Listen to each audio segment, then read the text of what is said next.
in my Netflix viewing, I saw a new film just added. Well, you'll be seeing this a little bit late, but it's called Nightcrawler. This is from writer-director Dan Gilroy. This is his directorial debut. Stars Jake Gyllenhaal. That's this guy Lou, or is it Lewis? God damn, I think at one point he says, "Don't call me Lou." Anyways, he's this like homeless scavenger. He does a lot of petty crimes, roughs up somebody for some watch, steals a bike. While driving his Toyota Tercel, he sees this crew of night crawlers, led and owned by Bill Paxton Hudson. So what he does is he goes and finds out what the police are going to, try to beat them to the story, sell the footage to a local news team. I'm trying to find out what's clicking. So anyhow, he's like, "Hey, you know, are you hiring?" He's like, "Nah, kid, I don't need you." So he goes and sets up his own crew, steals a bike, gets a cheap camera, hires on an intern, exploiting that intern dynamic.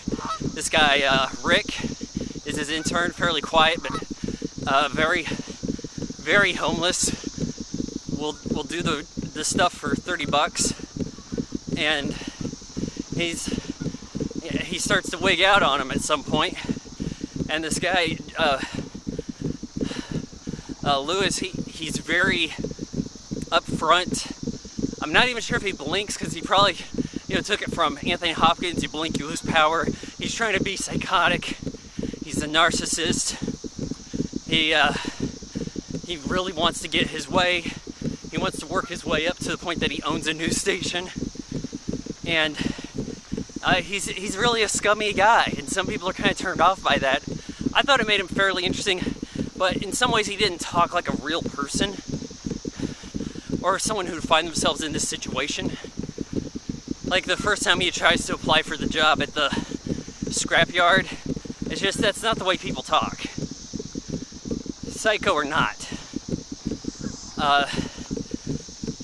He eventually finds out that he wants to create the crime himself so that he can film it and really get a lead and ask for more money. What a local news place is going to actually charge for it, I don't know, because the ratings don't come until like afterwards. I mean, yeah, sure, Nina, played by Renee Russo, is a news director of the night shift, but it's like, so what? I mean, this isn't a CNN, this isn't even TMZ, it's not a global outfit, it's a local news in Los Angeles. Like, he's kind of aiming kind of weird. I'm aiming high, but not really. So he finds a home invasion, films it, doesn't show the police. Yeah, there's spoilers here. And then he calls it in when he can watch the shootout to arrest them. Ends up getting his boy Rick killed because Rick wanted more money, and he felt he was jeopardizing his operation. And even though it kind of seemed like this guy'd get put away or shot, he gets sort of a happy ending where the scumbucket succeeds. Lewis is the bad guy, and he expands his operation. This is a pretty good looking movie. I did kind of avoid this because I felt like it wanted to be Drive. It had a Drive-like poster.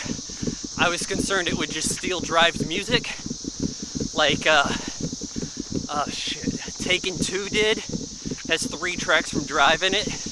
One of them is very faint, but you don't believe me? Check that out. But I did enjoy this. I mean, I give Nightcrawler 3 out of 4